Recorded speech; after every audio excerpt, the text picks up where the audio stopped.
Olá pessoal, sejam bem-vindos à nossa aula sobre Sistema de Gestão da Qualidade ISO 9000. Estudar ISO 9000 é fundamental para o nosso curso.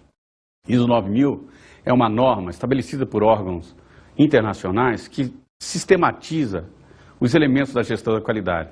O que isso significa? É um pacote de requisitos, é um pacote de orientações para que a empresa desenvolva processos voltados para a qualidade. Então, nesse pacote, existe uma série de elementos que nós vamos ver durante o transcorrer da aula de hoje, que se preocupam com a satisfação do cliente, com o controle dos processos, de que forma o projeto é realizado. E trata-se, então, de um dos principais elementos de gestão da qualidade. As empresas têm cada vez mais adotado esse tipo de norma. E o melhor de tudo, ela é reconhecida internacionalmente. Isso facilita muito o trâmite de produtos e serviços em nações de todo o mundo. Esse será um dos objetos principais da nossa aula de hoje. Agora vamos falar sobre normalização e avaliação de conformidade. A normalização é uma atividade muito importante também. E ela tem, assim, uma importância não só para as organizações, para o contexto da nação como um todo. O que é normalizar ou normatizar? As duas versões da palavra estão corretas. É você criar um padrão para que processos, produtos sejam fabricados ou executados de acordo com aquela referência. Ela, em geral, é coletiva. Muitas delas são voluntárias, ou seja, as empresas adotam se quiser ou não. Mas também existem normalizações que são obrigatórias, por exemplo, como a gente vê na construção civil. Ela é de grande importância, porque cria um estágio de uniformidade nas atividades de um determinado setor. Já a avaliação de conformidade significa a forma com que você vai verificar se esta norma que foi criada está sendo cumprida ou não. Ela pode se dar de diversas formas, e isso nós vamos ver daqui a pouco. Então, a conceitualização, na verdade, é a seguinte: a normalização é a atividade que estabelece, em relação às situações existentes ou potenciais, recomendações destinadas à utilização comum e repetitiva com o objetivo de obtenção do grau ótimo em um dado contexto. Percebam, o que a gente quer, o que as organizações que normalizam processos, produtos e empresas querem é um padrão. E este padrão tem que estar, no geral, acima da média que é estabelecida, que é vigente. De forma que se eleve o nível da qualidade de todo um setor e até de uma nação. No Brasil, o organismo responsável pela normalização é a Associação Brasileira de Normas Técnicas, conhecida como ABNT. Ela é um órgão público, mas com grande ingerência de organizações privadas e não governamentais, que objetiva regular as questões de normalização, de certificação de sistemas, como nós vamos ver adiante. Mas uma normalização tem os seguintes objetivos. O primeiro deles é a economia. Quando você normaliza algo, você garante o padrão mínimo.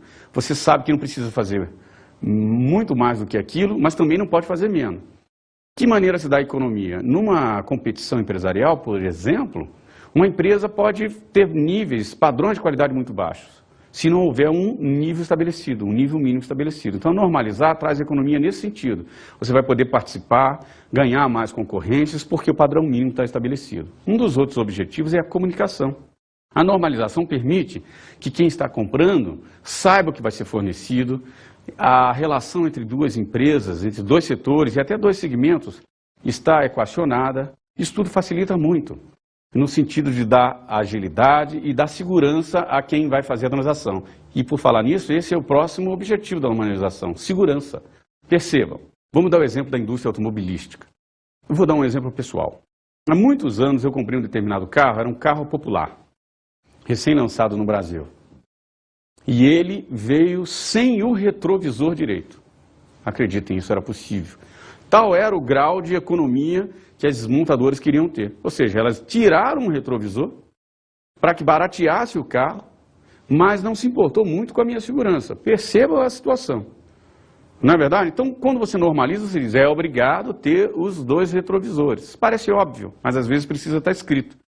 Também era comum, alguns de vocês devem lembrar, carros que vinham sem o tapa-sol do passageiro. Imagine o desconforto que causaria o passageiro que estava ao lado. Então, são esse tipo de coisa que a normalização procura evitar. Um outro objetivo é a eliminação de barreiras técnicas e comerciais. Percebam, então, que quando uma nação desenvolve seu sistema de certificação, a sua normalização, em geral ela incentiva a evolução da qualidade em todo o seu setor industrial e de serviço. Isso era um empecilho durante muito tempo de relações comerciais entre o Brasil e a Europa, por exemplo. A grande desculpa que os europeus davam é que não havia qualidade nos serviços brasileiros. E era muito difícil a gente provar para eles que o produto tinha qualidade pelo seguinte aspecto principal: não tinha um padrão. Eles não estabeleciam padrão, eles simplesmente informavam, não tem qualidade. Com a adoção, por exemplo, das normas ISO 9000, como padrão mínimo, ficou mais fácil, porque agora você sabe o que você tem que fazer, agora você sabe o que você tem que transformar na sua empresa para poder atender a legislação. Então isso vai eliminar, de certa forma, ou pelo menos reduzir bastante, as barreiras técnicas com consequências comerciais interessantíssimas. O próximo ponto que a gente vai analisar agora é a avaliação da conformidade. Ora, então como eu vou provar que determinada empresa ou processo tem a qualidade exigida? Só há uma maneira, avaliando o processo, avaliando a empresa, avaliando o produto. É o que a gente chama de avaliação da conformidade. Eu estou avaliando algo para ver se ele está conforme a um padrão, que em geral é uma norma, é um procedimento. Então, quais são os objetivos da avaliação da conformidade? É informar e proteger. Quem está comprando está sendo informado que aquele produto tem determinada qualidade e, de certa forma, se você concordou com aquele padrão que está estabelecido, você está se protegendo também. Então, na verdade, os dois lados da relação comercial ganham. A empresa ganha porque possibilita aumentar o seu mercado, porque tem um padrão a ser seguido, e o consumidor ganha porque tem produtos que estão obedecendo ao padrão, o que vai lhe dar mais segurança. Então, a avaliação da conformidade tem como principal objetivo zelar pela segurança do consumidor, principalmente. Essa é a ideia. Quando você diz que um carro tem que frear, no mínimo, a tantos metros, você está garantindo aí um padrão de confiança e, obviamente, de segurança para o consumidor.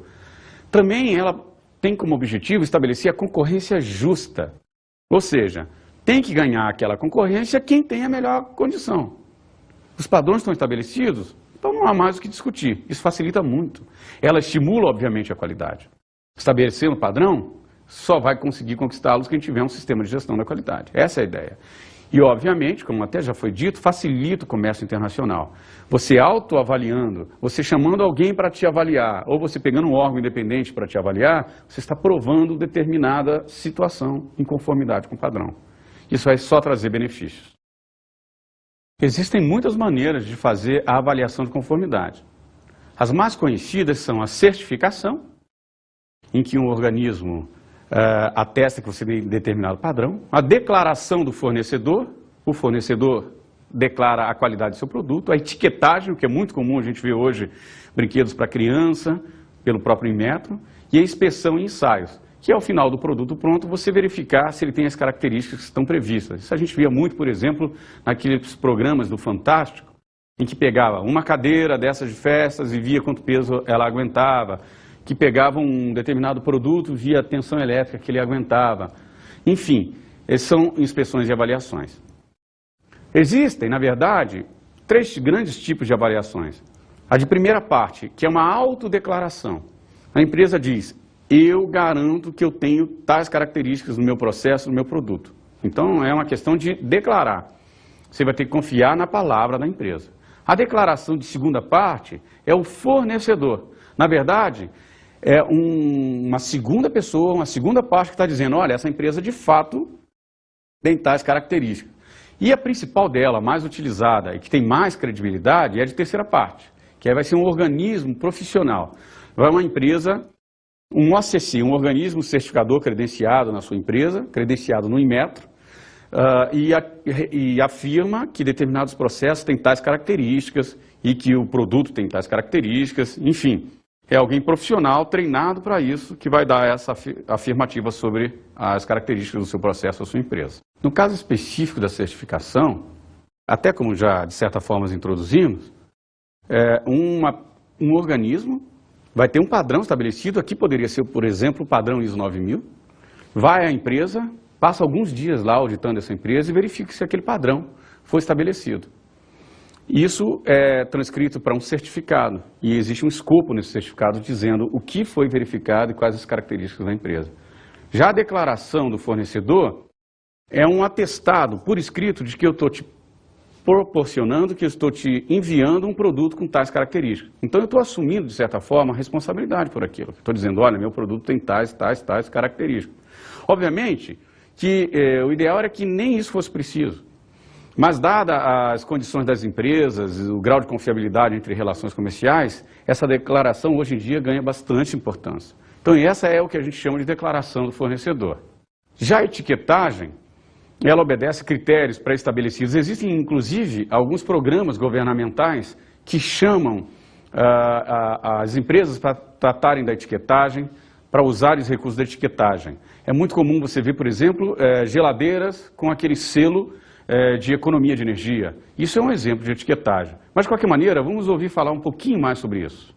No Brasil, o Programa Brasileiro de Etiquetagem tem se despontado como um importante recurso para a redução do consumo de energia elétrica em eletrodomésticos da chamada linha branca, como refrigeradores, congeladores, aparelhos condicionadores de ar domésticos, entre outros, e em outros produtos como lâmpadas, chuveiros elétricos e aquecedores. Vocês puderam, então, perceber que se trata de um movimento de etiquetagem, principalmente no Brasil. Nós estamos começando. Países como Estados Unidos e mesmo o continente europeu já estão muito mais avançados. Mas é uma tendência de que setores se organizem, criem padrões mínimos e aquelas empresas que produzem produtos com esses padrões ganham o selo específico atestando que as condições estão ok. A inspeção é um elemento também fundamental. É a partir dela que você consegue verificar se as coisas estão sendo cumpridas. Você tem a referência, você vai em loco, mede determinada coisa, verifica visualmente determinada coisa e verifica se o padrão está sendo obedecido. Na verdade, a inspeção é o instrumento que operacionaliza os demais instrumentos. É ela que é o que vai de fato na fábrica, que vai de fato em loco. A inspeção pode ser definida como a avaliação da conformidade pela observação e julgamento através de medições, ensaios ou uso de calibres. Os seus resultados podem ser utilizados para corroborar a certificação e etiquetagem. A inspeção pode ser utilizada em áreas como segurança, desempenho operacional e manutenção da segurança ao longo da vida útil do produto. Seu objetivo principal é reduzir o risco do comprador, do proprietário, usuário ou consumidor. Já o ensaio é um instrumento também operacional, é um instrumento também que está em loco e que tem a seguinte situação. Vou dar um exemplo para tentar ilustrar melhor. Construção civil. Quando chega lá um caminhão de concreto numa determinada obra e descarrega aquele concreto, é comum que as construtoras façam em cilindros de ferro e encham esse cilindro de concreto. Posteriormente à obra pronta, eles deixam esse cilindro, eles dizem que deixam curar, ou seja, secar, fazer as transformações químicas durante 28 dias. Após 28 dias, eles vão comprimir esse cilindro para ver a resistência dele. Isto é um ensaio. Se a resistência alcançou o que se previa, ótimo. Se não, você tem que voltar à obra, fazer um reforço e etc. Tentar dar as condições mínimas de segurança para aquele elemento. Isso é, então, um ensaio. Você vai pegar um determinado produto ou parte dele e verificar se as características físicas estão sendo obedecidas. Isso acontece, por exemplo, na indústria automobilística. Quando você vê aqueles filmes dos carros batendo contra a parede, aqueles bonecos sendo pressionados pelo cinto de segurança, abrindo o airbag. Isto é um ensaio. Esta é a ideia do ensaio. Verificar se determinada condição está sendo de fato obedecida. Nós vamos falar agora sobre a International Organization for Standardization, que é a Organização Internacional para a Padronização. É uma instituição não governamental, criada em 1947, com sede em Genebra, com o objetivo de regular as questões de normalização em todo o mundo. Na verdade, foi um esforço de vários países, de instituições de regularização, de normas, de desafios empresariais de normalização de todo mundo que se envolveram, que se juntaram para criar essa organização. Na verdade, essa sigla muitas vezes é conhecida como ISO. Agora, percebam que ela não é justamente igualzinha, né? International Organization for Standardization. Então seria IOS, mas para facilitar se chama de ISO. E assim é até nas normas, ISO 9000. Mas esse ISO da norma não é por causa da sigla do nome da instituição, e sim por causa do radical grego que significa igualdade. Na verdade, quando você fala isonomia salarial, significa igualdade de salário. algo isobárico é com a mesma pressão. Então o ISO surgiu daí, mas é muito comum chamar essa organização como ISO. E quais os objetivos dessa organização? Promover o desenvolvimento da normalização em todo o mundo. Percebam, ela procura incentivar, ela procura trabalhar as organizações mundiais de forma que fomentem, de forma que elaborem normas e as utilizem cada vez mais. Essa é a ideia. Outro objetivo da ISO é facilitar o intercâmbio internacional de bens e de serviços. O que a ISO pretende, então? Que a troca de produtos e a troca de serviços se intensifique. O mundo hoje é globalizado, não há como fugir disso. Agora, tem que se ter padrão mínimo, é com isso que ela se preocupa. Vamos desenvolver as normas, a sociedade pede as normas. Então a ISO desenvolve normas de qualidade, de meio ambiente, né, de ações sociais, de qualidade de informação, de auditoria, são vários tipos de normas. Mas qual é o objetivo disso? Estabelecer regras para que a troca de produtos e serviços se intensifique. Outro objetivo é desenvolver a cooperação nas esferas intelectual, científica e tecnológica. O que isso significa? Que você vai ter um incremento na atividade econômica se você tiver troca de pessoas intelectuais indo de um país para o outro, se você tiver troca de tecnologias numa empresa fornecendo para outra. Isso já acontece, de certa forma, quando você tem uma filial de uma empresa internacional no Brasil. Você traz a tecnologia. Veja essas montadoras. Você tem todas as montadoras que atuam no Brasil, em tese, são internacionais. E a tecnologia está aqui. Você pode pegar a GM do Brasil, que já ganhou uma certa autonomia. Ela já projeta linhas de carros no próprio país. Você vê linhas que são projetadas aqui no Brasil, apesar da empresa ser internacional. Então, isso é uma grande contribuição. Isso realmente melhora o nível de qualidade de toda uma nação. Vamos ver agora um exemplo sobre certificação. Brasil Maxi obtém certificação ISO 9001-2000. A Brasil Maxi, com atuação no setor de transportes e soluções logísticas de armazenagem e distribuição, conquistou a certificação ISO 9001-2000, emitida pelo Bureau Veritas Certification. O certificado foi conferido à empresa por estar em conformidade com os princípios da qualidade, entre eles foco no cliente, liderança, abordagem de processo e melhoria contínua. Percebam então que a certificação é totalmente possível e é muito comum até nas atividades de logística. A logística se beneficia muito da padronização e dos elementos da própria ISO. Vamos ver agora então os motivos e passos para a certificação. Então são várias as possibilidades de elementos que incentivam as empresas a entrarem no processo de certificação. É um processo realmente complicado, no sentido de que demanda muita atenção, muito comprometimento. Então, dependendo do motivo pelo qual a empresa entra nesse processo de certificação, ela pode ter mais facilidade ou menos facilidade. Em geral, esses processos são tabelados, são classificados segundo alguns itens. O primeiro deles é a conscientização. O que significa esse item? A alta administração está entendendo que o sistema ISO 9000 pode trazer grandes benefícios à empresa. Então ela não está entrando por outras razões, tipo uma pressão de um grande cliente, marketing. Ela está entrando porque ela acredita no resultado. Essa é a grande questão. Esse é provavelmente o melhor dos motivos para se entrar numa certificação. Eu estou ali me comprometendo com aquele sistema porque eu acho que os resultados vão ser bastante positivos. Um outro elemento que pode te motivar a entrar são as razões contratuais. O que significa? Alguém, um grande cliente diz, eu só compro de você se você tiver o certificado ISO 9000. Isso é muito comum, por exemplo, na indústria automobilística. Eles têm até uma norma específica, que é a TS 9000 e a QS 9000, que são baseadas na 9000, na ISO 9000. Mas percebam, você só vende para a indústria automobilística se você tiver essa certificação. Dessa forma, também é possível se ter resultados, porque se ele é um grande cliente e você precisa muito dele, você vai fazer de tudo para conseguir a certificação. Outro elemento é a competitividade. Todo mundo no setor está tirando o ISO 9000, está implementando o sistema de gestão da qualidade com base na ISO 9000, menos você. Mais cedo ou mais tarde isso vai acabar te prejudicando. Ou se você vende para clientes, para empresas, você vai sentir a necessidade, porque eles vão acabar te cobrando, ou o próprio consumidor vai perceber que o produto e o serviço deles são melhores que o seu. E o pior dos motivos é o modismo. seja, está todo mundo entrando mesmo, eu não sei para que serve isso e eu vou entrar nessa também. Na verdade, você não acredita nos benefícios, não tem ninguém grande, nenhum cliente grande te cobrando, você entrou porque está todo mundo entrando. É como se você fosse na crista da onda. Certamente, essa empresa que entra por esse motivo tende ao fracasso. Ela, em geral, não chega ao final do processo.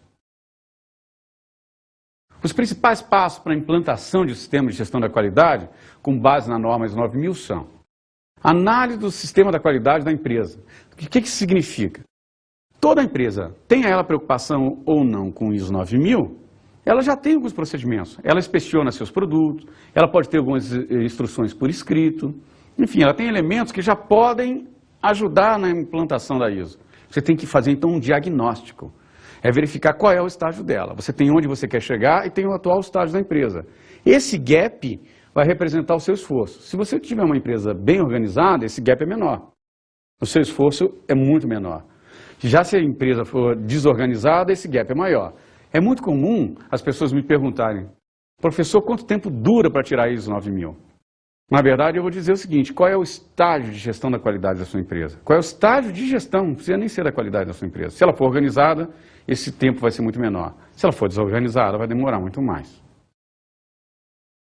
Outro elemento que compõe essa sequência é a definição da política da qualidade. A política da qualidade é um guia filosófico. É a empresa dizendo para todos, para si e para fora dela: estamos implantando gestão da qualidade. Nos preocupamos com gestão da qualidade. É muito comum a gente ver nas paredes das organizações um quadrinho explicitando a política da qualidade. Você precisa, então, após fazer esse diagnóstico, estabelecer a política, estruturar o novo sistema, fazer a estruturação do novo sistema. O que isso significa? Aonde eu quero chegar? Que metas, que objetivos, que estrutura ele vai ter? Enfim, são elementos que vão trazer para a empresa segurança na hora de desenvolver o sistema. O próximo passo é o treinamento. Eu tenho a política, baseada até no diagnóstico que eu fiz. Eu já criei a estrutura. Na verdade, agora eu vou desenvolver o treinamento. Ou seja, eu vou pegar uma equipe de alguns elementos-chave, vou treiná-los em relação à gestão da qualidade. Geralmente você manda o funcionário para fora para fazer o curso, eles voltam e replicam esses conceitos dentro da empresa. Então você está dando um treinamento de gestão, um treinamento de recursos que vai ajudar na implantação do sistema. Fora isso, você também tem que treinar tecnicamente, porque o que você vai fazer é tentar criar um padrão. Para que o padrão seja criado, você precisa ter os funcionários tendo o mesmo conhecimento. Após isso, você faz aí sim o trabalho mais doloroso, mais pesado, é o desenvolvimento e implantação do sistema como um todo. O que isso significa? Você vai escrever procedimentos. Se várias pessoas fazem um determinado processo, nós temos que chegar a um consenso. Elas têm que fazer de forma igual. Ou seja, vamos botar esse funcionário numa mesa de qual é a melhor maneira. Vamos chegar no padrão, vamos escrever esse padrão. Isso a gente chama de escrever as instruções de trabalho. Isso dá muito trabalho numa certificação. Apesar de nem todas as instruções serem obrigatórias, em geral, empresas que estão começando nisso agora escrevem praticamente todas.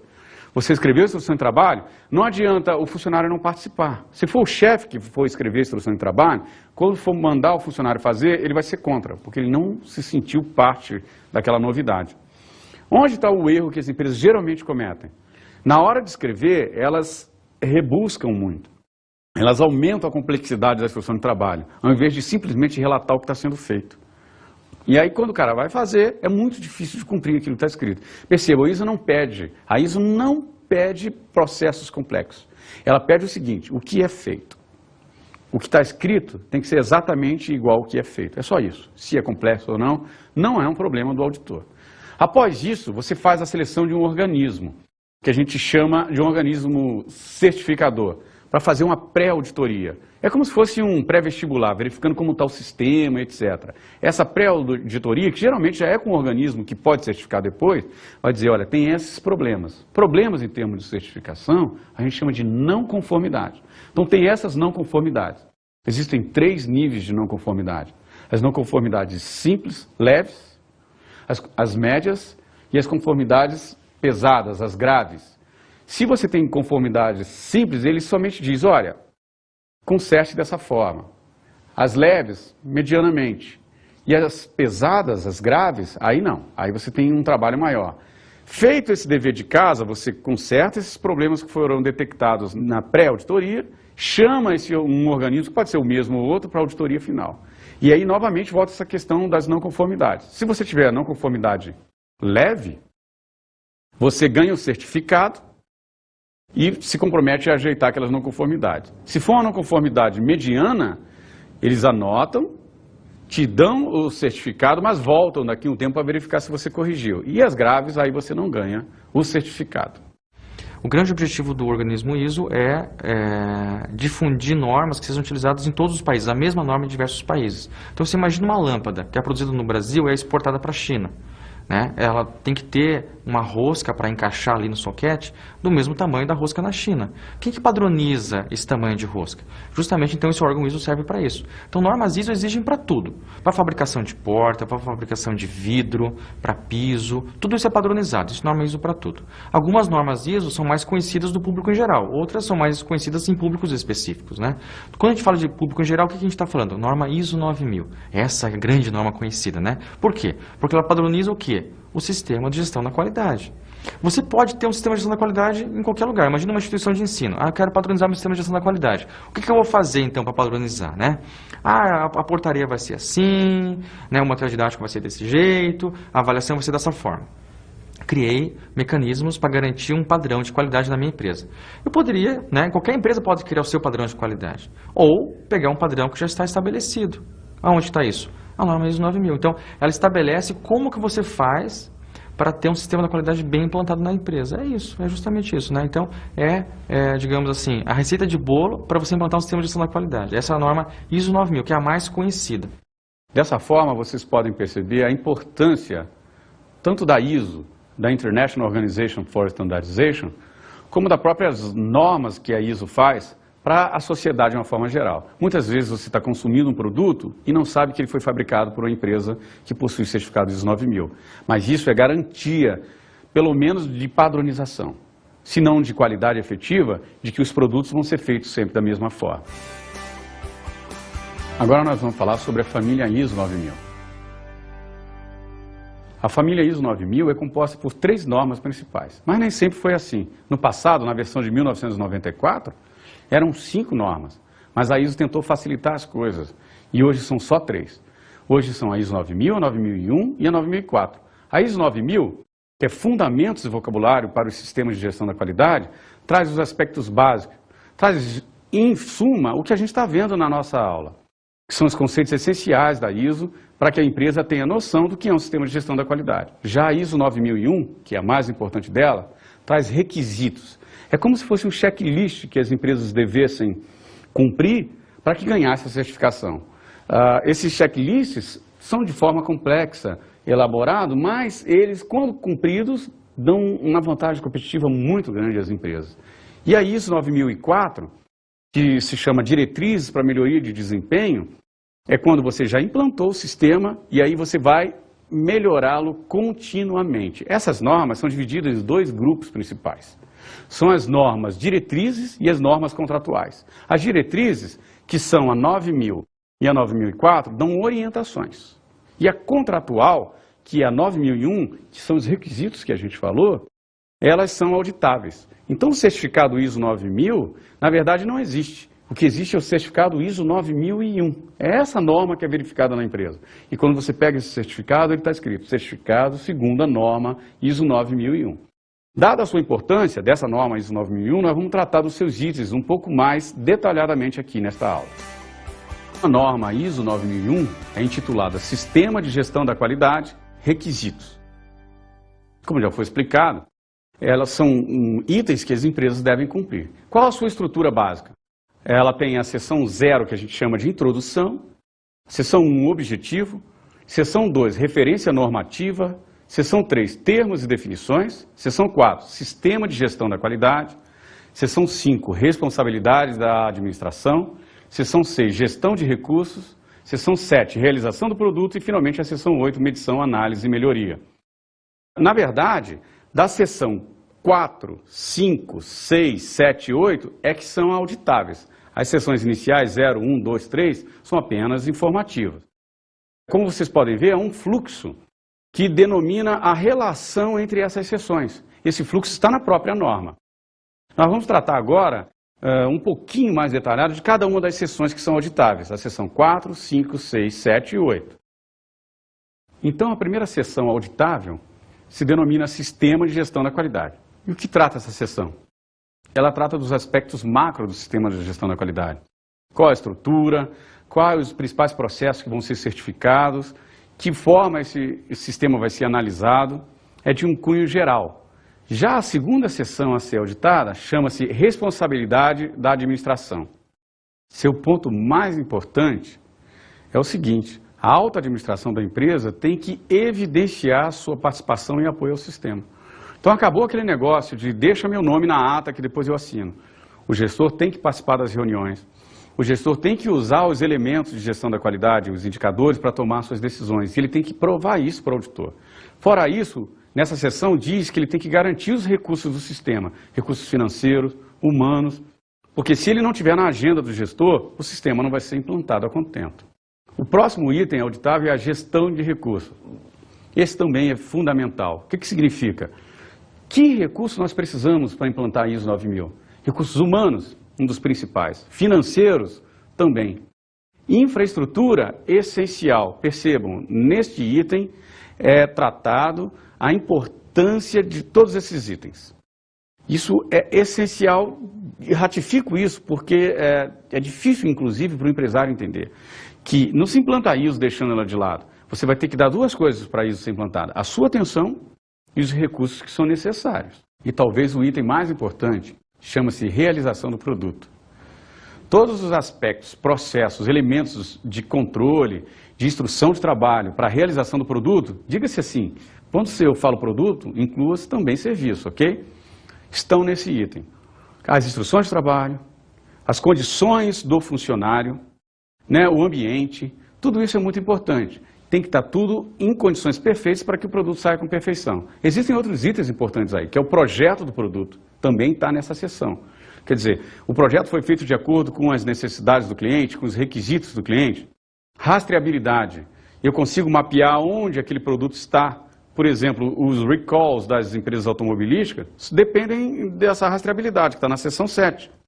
Imagine que eu descubro que uma pastilha de freio está com problema e que uns 300 carros saiu com esse lote com problema. Como é que eu vou chamá-lo depois para um recall se eu não tenho o número de série do chassi onde foram instalados? Isso é muito importante. A última seção é medição, análise e melhoria. Perceba, aqui aplica-se o ciclo PDCA. Eu tenho os recursos, eu fiz o planejamento, eu executei, agora eu tenho que verificar. O que isso significa? Significa que eu vou ter indicadores para serem monitorados, a gente chama de registros. Todos esses papéis que a gente preenche com os indicadores são os registros da qualidade. Eu vou pegar esses registros e vou fazer reuniões. Os ciclos de controle da qualidade vão tentar melhorar os problemas. Fora isso, existe uma reunião de análise crítica pela direção. Ela pega os macro elementos do sistema e vê se ele está dando certo. Será que para o ano que vem eu tenho que dar mais capital? Eu tenho que botar mais recurso humano? A seção 8, ela é medição, ver como está, análise, que são essas reuniões, e melhoria. São os planos de ação para o sistema melhorar cada vez mais. Agora nós vamos falar sobre auditoria da qualidade. Como a gente viu, a seção 8, ela é a seção que vai verificar o andamento do sistema. E a auditoria é esse instrumento. É ele que vai viabilizar que se possa verificar como estão os processos. Mas vamos a uma definição de auditoria da qualidade. A auditoria é o processo sistemático, documentado e independente para obter evidências e avaliá-las objetivamente, para determinar a extensão na qual os critérios da auditoria são atendidos. Percebam então que a auditoria tem um papel fundamental. Você não consegue medir nada se não tiver o padrão. Então, com o padrão estabelecido, a auditoria vai lá e verifica. Isso está acontecendo ou não está acontecendo? É fundamental. Então, quais são os objetivos dessas auditorias? Satisfazer os requisitos para a certificação em uma norma de sistema de gestão. Você tem uma norma, você vai verificar esses requisitos. Você também vai verificar a conformidade com os requisitos contratuais. Às vezes, uma empresa que está te contratando tem as suas exigências. Eu vou dar um exemplo claro. Quando você tem um frigorífico que vende carne para alguns países do Oriente Médio, eles querem que o frango ou o boi seja abatido com uma direção de Meca. Pode parecer estranho, mas é isso mesmo. E eles mandam auditores para verificar se isso está acontecendo de fato. Outro objetivo é obter e manter a confiança na capacidade de um fornecedor. Percebam, eu vou auditar, se o fornecedor tiver ok, bom, ele está numa situação confortável comigo. Passado um tempo eu vou lá, audito de novo, ele está ok, está numa situação confortável. Ou nessa auditoria ele tem algumas não conformidades, eu já ponho ele de stand-by. Ele já não está numa situação confortável, está no intermediário. Outro objetivo também é contribuir para a melhoria do sistema de gestão. Quando você audita, você vê os pontos fracos, onde as coisas podem ser melhoradas. Essa é uma grande questão. De forma geral, existem dois tipos de auditoria, interna e externa. As auditorias internas são realizadas por pessoal da própria empresa. Tem algumas vantagens, mas também tem desvantagens. A vantagem é que você faz em menor tempo, tem menor custo, mas também a confiabilidade dessa auditoria é menor, porque é colega auditando colega. Já a auditoria externa é mais isenta, porém ela é mais cara e interfere mais no processo, porque às vezes você para a empresa para isso. Bom, nessa aula, então, a gente viu a importante ferramenta que é a ISO 9001. A ISO 9000 é hoje o instrumento da qualidade mais utilizado em todo o mundo. E isso pode ser percebido com tranquilidade. Você vê por aí a todo momento, nossa empresa tem ISO 9001. Você vê nos caminhões de logística passando com ISO 9001, certificado segundo ISO 9001. Agora, só tome o seguinte cuidado. A certificação não significa que foi toda a empresa certificada. Você pode certificar uma parte dela. Então, só escrever que tem ISO 9001 não é suficiente. Você tem que pedir para ver o certificado. Então, se você é uma empresa que está comprando de outra, você vai falar, me mostra o seu certificado, que lá vai dizer, o setor tal tem ISO 9001 ou a empresa toda tem ISO 9001.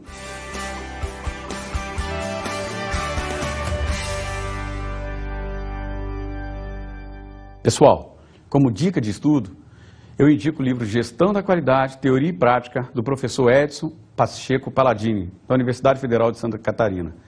É um livro que aborda a qualidade de forma geral. Lá você vai encontrar conceitos interessantes, aplicações e reflexões sobre qualidade que vão ajudar muito na compreensão da nossa aula. O professor Edson Pacheco é um grande amigo e talvez o maior estudioso de qualidade do Brasil. Bom estudo!